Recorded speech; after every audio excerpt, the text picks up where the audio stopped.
अब नेक्स्ट ये लास्ट पे एक क्वेश्चन है, 8 मैन है और 10 वुमेन है। तो आपने एक कमेटी बनानी है जिसमें 7 मेंबर होने चाहिए। तो फर्स्ट पार्ट उसका है कि 4 वुमेन होनी चाहिए। तो अगर 4 वुमेन है तो 10 में से हम 4 लेंगे और 8 में से 3, क्योंकि टोटल आपने 7 मेंबर पूरे करने हैं। तो नीचे वाले काउंट करें, 4 और 3 7 ही बनता है। यानी कि 10 वुमेन थी तो आपने उसमें से 4 लेनी है और 8 मैन थे तो उसमें से 3। तो इसको कैलकुलेटर पे आप डायरेक्ट भी लिख सकते हैं, तो आंसर आ जाता है। अब एट मोस्ट 4 वुमेन का मतलब है कि आपने मैक्सिमम 4 तक वुमेन ले सकते हैं। तो उसमें 0 वुमेन हो सकती है, 1, फिर 2, फिर 3 और फिर 4।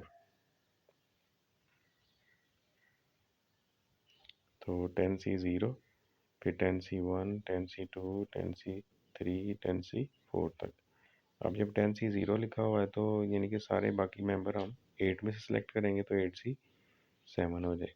तो जब 10C1 लिखा है तो 8 में से 6, 10C2 है तो 8C5, 10C3 है तो 8C4, ठीक है। 10C4 है तो 8 में से 3 मेंबर हम सेलेक्ट करेंगे। तो ये डायरेक्ट आपने कैलकुलेटर पे इनकी वैल्यूज फाइंड कर लेनी। अब नेक्स्ट है एटलीस्ट 4 वुमेन, यानी कि कम से कम आप 4 वुमेन ले सकते हैं। तो मैक्सिमम फिर कितनी ले सकते हैं, 7, क्योंकि 7 ही आपने सेलेक्ट करने मेंबर। तो 10C4, फिर 10C5, 10C6 और 10C7। तो जब 4 वुमेन सेलेक्ट किए हैं तो मैन कितने हो जाएंगे, 8 में से 3। तो जब 5 लिए हैं तो फिर 8 में से 2, फिर 10C7 है तो 8 में से 1। यानी कि एटलीस्ट में उस नंबर से मैक्सिमम तक और एट मोस्ट में 0 से लेके उस नंबर तक। अब नेक्स्ट ये प्रूफ है जो कि बहुत इंपॉर्टेंट है, जो आ सकता है आपको NCR परमुटेशन में भी हमने इस तरह का किया था। नीचे NCR-1, पीछे नंबर्स में भी हमने इसको यूज़ किया है। तो देखिए ऊपर वैल्यू सेम होती है तो उसमें 1 ऐड कर देते हैं और नीचे जो कंसेक्टिव वैल्यूज़ होती हैं उनमें से आप बड़ी वैल्यू लेंगे। अब इसमें हमने दोनों का फार्मूला यूज़ कर लिया।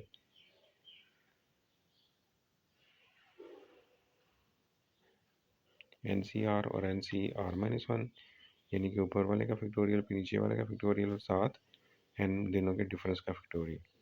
अब इसमें आपने दोनों साइड पे देखना है, दोनों फ्रैक्शंस में से कि फैक्टोरियल सेम किसके हैं। तो जिनके सेम नहीं है उनका आपने एक एक नंबर एक्सटेंड करके तो उनको इक्वल कर लें। जैसे R फैक्टोरियल है और एक में R-1 है तो R को हमने एक स्टेप आगे ले लेंगे, R-1। इसी तरह n-R है का फैक्टोरियल है और n-R+1 का फैक्टोरियल। तो +1 वाले को एक स्टेप आगे लाएंगे तो उसमें -1 करेंगे तो n-R हो जाएगा। अब फैक्टोरियल सब में सेम हो गए तो वो आपने कॉमन ले लेना। कॉमन ले लेंगे तो ब्रैकेट में वैल्यू आपके पास रह जाएगी 1/r और 1/n-r+1। तो एलसीएम लें, R से कैंसिल हो जाता है न्यूमरेटर में। और आप देखें ऊपर n फैक्टोरियल और साथ n+1 है, यानी कि n+1 का फैक्टोरियल बन जाएगा। n-r है तो साथ n-r+1 है, यानी कि उसका फैक्टोरियल हो जाएगा। n-r-1 है तो उसके साथ मिल जाएगा r, तो r का फैक्टोरियल बन जाएगा। तो इस तरह एक फार्मूला कंप्लीट हो जाता है n+1 CR का।